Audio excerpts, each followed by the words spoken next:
Part 1. You will hear a man asking about voluntary work in the village that he has just moved to. First, you have some time to look at questions 1 to 7.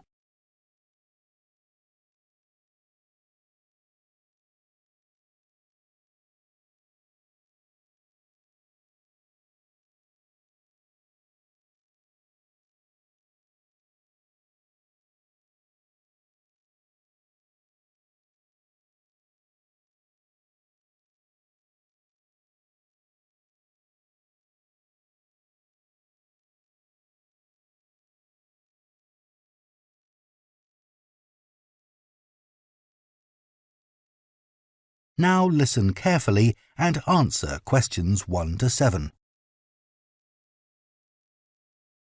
Hello, Jane Fairbanks speaking. Oh, good morning. My name's Frank Pritchard. I've just retired and moved to Southo. I'd like to become a volunteer, and I gather you coordinate voluntary work in the village? That's right. What sort of thing could I do? Well, we need help with the village library. We borrow books from the town library, and individuals also donate them. So one thing you could do is get involved in collecting them, if you've got a car, that is. Yes, that's no problem. The times are pretty flexible, so we can arrange it to suit you. Oh, another thing is the records that we keep of the books we're given, and those we borrow and need to return to the town library. It would be very useful to have another person to help keep them up to date. Right. I'm used to working on a computer. I presume they're computerized? Oh, yes. Is the library purpose-built? I haven't noticed it when I've walked around the village. No, we simply have the use of a room in the village hall. The West Room. It's on the left as you go in. Oh, I must go and have a look inside the hall. Yes, it's a nice building. Do you run a lunch club in the village for elderly people? I know a lot of places do. Yes, we have a very successful club. I could help with transport, if that's of any use. Oh, definitely. People come to the club from neighbouring villages, and we're always in need of more drivers. And does the club have groups that focus on a particular hobby too? I could get involved in one or two, particularly if there are any art groups. Excellent. I'll find out where we need help and get back to you. Fine. What about help for individual residents? Do you arrange that at all? Yes, we do it as a one-off. Oh, in fact, there's Mrs. Carroll. She needs a lift to the hospital next week, and we're struggling to find someone. When's her appointment? On Tuesday. It would take the whole morning. I could do that? Oh, that would be great. Thank you. And also next week, we're arranging to have some work done to Mr. Salisbury's house before he moves, as he isn't healthy enough to do it himself. We've got some people to decorate his kitchen, but if you could do some weeding in his garden, that would be wonderful. OK, I'd enjoy that. And presumably the day and time are flexible? Oh, yes. Just say when would suit you best, and we'll let Mr. Salisbury know. Good. Before you hear the rest of the conversation, you have some time to look at questions 8 to 10.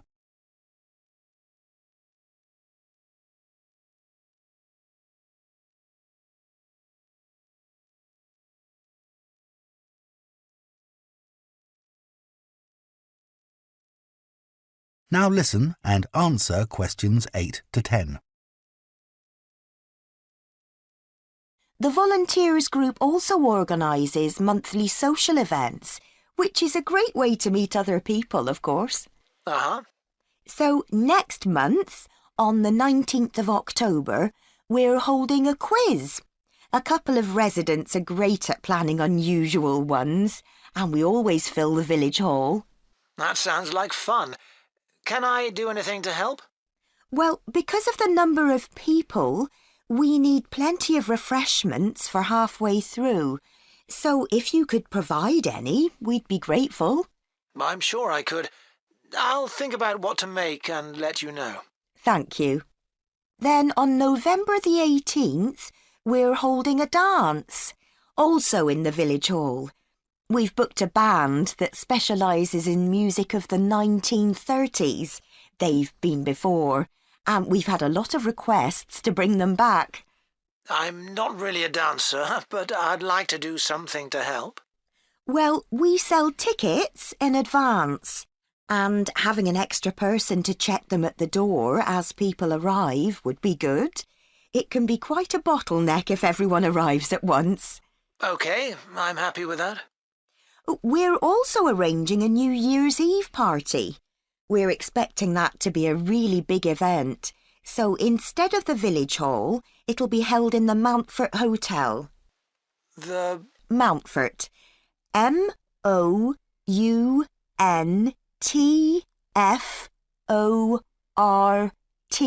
Hotel. It isn't in Southo itself, but it's only a couple of miles away. The hotel will be providing dinner, and we've booked a band. The one thing we haven't got yet is a poster. That isn't something you could do by any chance, is it? Well, actually, yes. Before I retired, I was a graphic designer, so that's right up my street. Oh, perfect. I'll give you the details, and then perhaps you could send me a draft? Of course. That is the end of Part 1. Part 2. You will hear a guide at a tourist attraction called Oniton Hall talking to a group of visitors. First, you have some time to look at questions 11 to 14.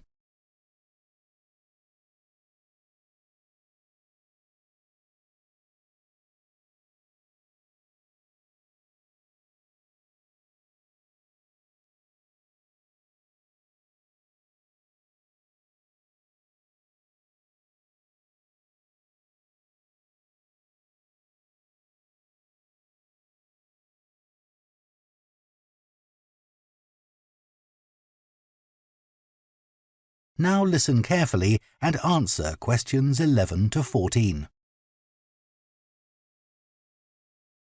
Good morning, and welcome to Oniton Hall, one of the largest estates in the area. My name's Nick, and I'm one of the guides. I'll give you a brief introduction to the estate while you're sitting down, and then we'll walk round. The estate consists of the house, gardens, parkland and farm, and it dates back to the 14th century. The original house was replaced in the late 17th century, and of course it has had a large number of owners. Almost all of them have left their mark, generally by adding new rooms, like the ballroom and conservatory, or by demolishing others. The farm looks much as it's always done, although the current owner has done a great deal of work to the flower beds. In the 17th century, the estate was owned by a very wealthy man called Sir Edward Downes. His intention was to escape from the world of politics, after years as an active politician, and to build a new house worthy of his big collection of books, paintings and sculptures. He broke off contact with his former political allies and hosted meetings of creative and literary people, like painters and poets. Unusually for his time, he didn't care whether his guests were rich or poor, as long as they had talent. Big houses like Oniton had dozens of servants until the 1920s or 30s, and we've tried to show what their working lives were like. Photographs, of course, don't give much of an idea, so instead, as you go round the house, you'll see volunteers dressed up as 19th century servants going about their work. They'll explain what they're doing and tell you their recipes or what tools they're using. We've just introduced this feature to replace the audio guide we used to have available.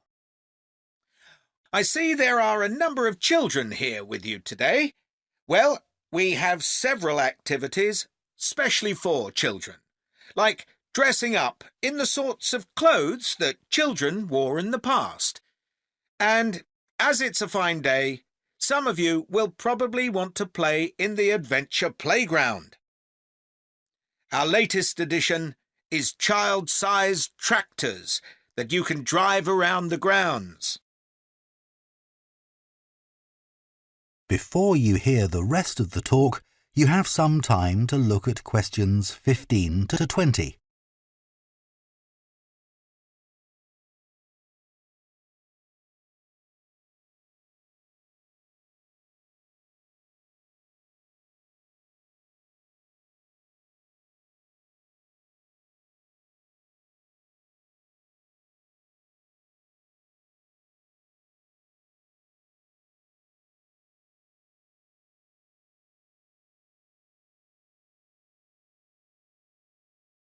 Now listen and answer questions 15 to 20.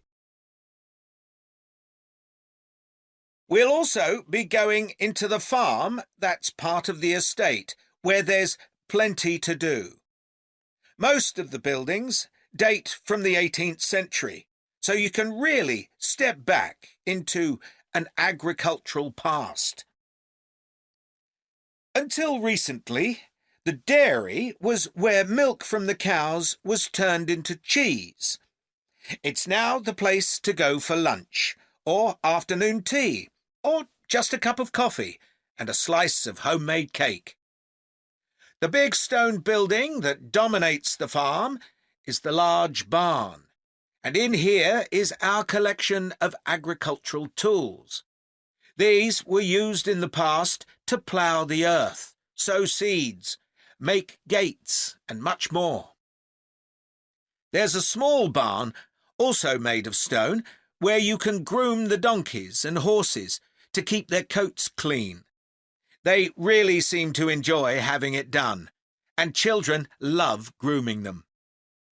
The horses no longer live in the stables, which instead is the place to go to buy gifts, books, our own jams and pickles, and clothes and blankets made of wool from our sheep.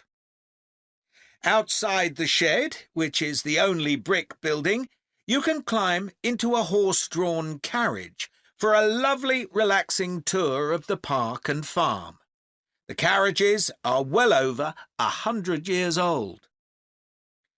And finally, the parkland, which was laid out in the 18th century with a lake and trees that are now well established.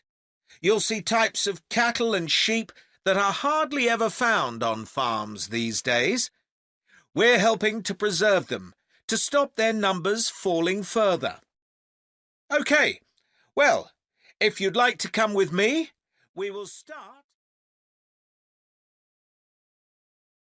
That is the end of Part 2. Part 3. You will hear 2 theatre studies students discussing stage and screen performances of Shakespeare's play Romeo and Juliet. First, you have some time to look at questions 21 and 22.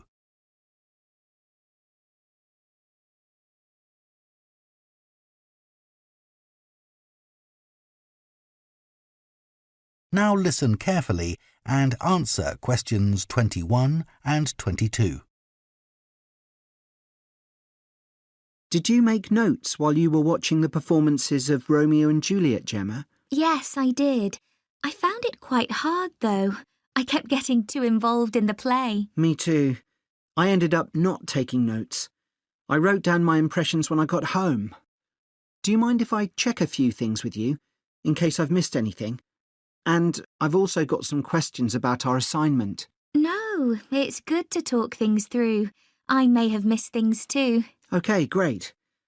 So, first of all, I'm not sure how much information we should include in our reviews. Right. Well, I don't think we need to describe what happens. especially as Romeo and Juliet is one of Shakespeare's most well-known plays. Yeah, everyone knows the story.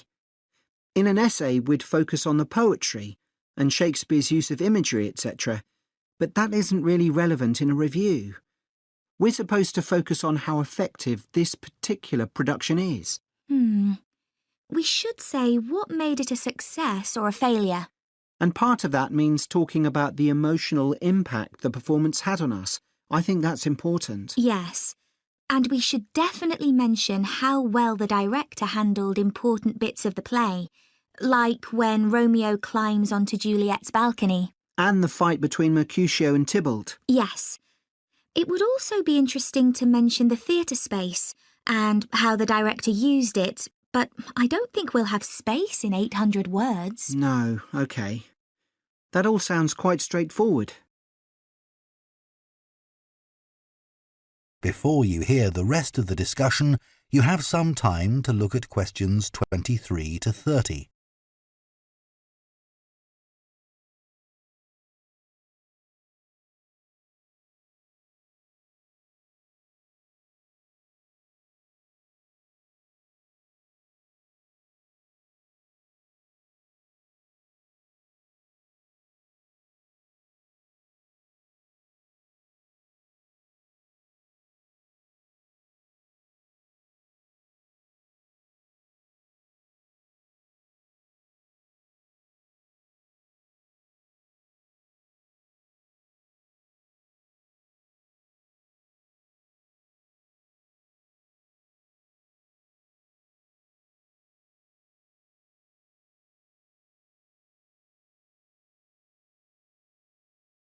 Now listen and answer questions 23 to 30. So, what about the Emporium Theatre's production of the play? I thought some things worked really well, but there were some problems too. Yeah. What about the set, for example? I think it was visually really stunning. I'd say that was probably the most memorable thing about this production. You're right. The set design was really amazing. But actually, I have seen similar ideas used in other productions. What about the lighting? Some of the scenes were so dimly lit it was quite hard to see. I didn't dislike it. It helped to change the mood of the quieter scenes. That's a good point. What did you think of the costumes? I was a bit surprised by the contemporary dress, I must say. Yeah, I think it worked well, but I'd assumed it would be more conventional. Me too. I liked the music at the beginning, and I thought the musicians were brilliant, but I thought they were wasted because the music didn't have much impact in Acts 2 and 3. Yes, that was a shame. One problem with this production was that the actors didn't deliver the lines that well. They were speaking too fast. It was a problem, I agree. But I thought it was because they weren't speaking loudly enough, especially at key points in the play. I actually didn't have a problem with that. It's been an interesting experience watching different versions of Romeo and Juliet, hasn't it? Definitely. It's made me realise how relevant the play still is. Right. I mean, a lot's changed since Shakespeare's time, but in many ways nothing's changed. There are always disagreements and tension between teenagers and their parents. Yes, that's something all young people can relate to, more than the violence and the extreme emotions in the play. How did you find watching it in translation? Really interesting. I expected to find it more challenging, but I could follow the story pretty well. I stopped worrying about not being able to understand all the words and focused on the actors' expressions. The ending's pretty powerful. Yes, that somehow intensified the emotion for me. Did you know Shakespeare's been translated into more languages than any other writer? What's the reason for his international appeal, do you think? I was reading that it's because his plays are about basic themes that people everywhere are familiar with. Yeah, and they can also be understood on different levels. The characters have such depth. Right, which allows directors to experiment and find new angles. That's really important because... That is the end of Part 3. Part 4. You will hear a lecturer on a languages course talking about the impact of digital technology on Icelandic, the native language of Iceland. First, you have some time to look at questions 31 to 40.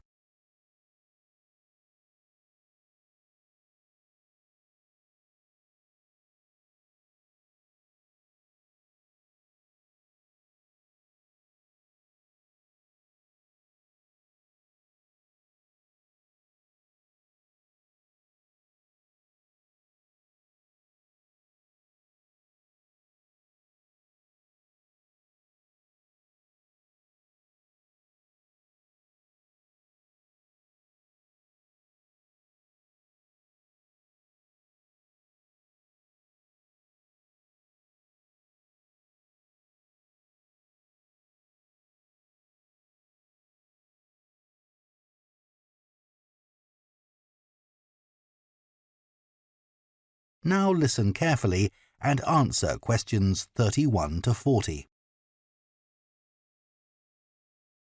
Right, everyone, let's make a start. Over the past few sessions, we've been considering the reasons why some world languages are in decline. And today I'm going to introduce another factor that affects languages and the speakers of those languages, and that's technology, and in particular, digital technology. In order to illustrate its effect, I'm going to focus on the Icelandic language, which is spoken by around 321,000 people, most of whom live in Iceland, an island in the North Atlantic Ocean.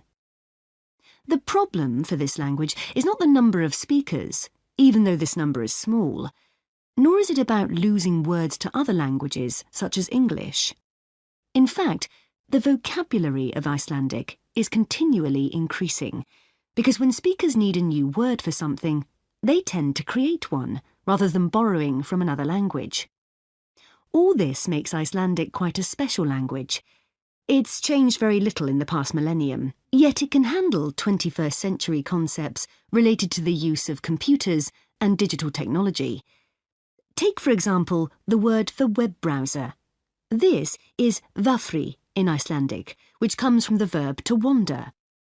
I can't think of a more appropriate term because that's exactly what you do mentally when you browse the internet. Then there's an Icelandic word for podcast, which is too hard to pronounce, and so on. Icelandic, then, is alive and growing, and it's a big but, young Icelanders spend a great deal of time in the digital world, and this world is predominantly English. Think about smartphones. They didn't even exist until comparatively recently, but today young people use them all the time to read books, watch TV or films, play games, listen to music and so on. Obviously, this is a good thing in many respects because it promotes their bilingual skills. But the extent of the influence of English in the virtual world is staggering, and it's all happening really fast. For their parents and grandparents, the change is less concerning because they already have their native speaker skills in Icelandic. But for young speakers, well, the outcome is a little troubling. For example, teachers have found that playground conversations in Icelandic secondary schools can be conducted entirely in English, while teachers of much younger children have reported situations where their classes find it easier to say what is in a picture using English rather than Icelandic. The very real and worrying consequence of all this is that the young generation in Iceland is at risk of losing its mother tongue.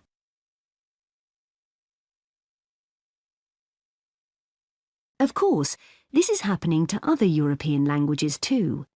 But while internet companies might be willing to offer, say, French options in their systems, it's much harder for them to justify the expense of doing the same for a language that has a population the size of a French town, such as Nice.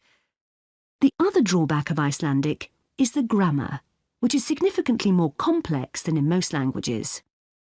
At the moment, the tech giants are simply not interested in tackling this. So, what is the Icelandic government doing about this? Well, large sums of money are being allocated to a language technology fund that it is hoped will lead to the development of Icelandic-sourced apps and other social media and digital systems. But clearly this is going to be an uphill struggle. On the positive side, They know that Icelandic is still the official language of education and government. It has survived for well over 1,000 years, and the experts predict that its future in this nation-state is sound and will continue to be so. However, there's no doubt that it's becoming an inevitable second choice in young people's lives. This raises important questions. When you consider how much of the past is tied up in a language, will young Icelanders lose their sense of their own identity? Another issue that concerns the government of Iceland is this. If children are learning 2 languages through different routes, neither of which they are fully fluent in, will they be able to express themselves properly? That is the end of part 4.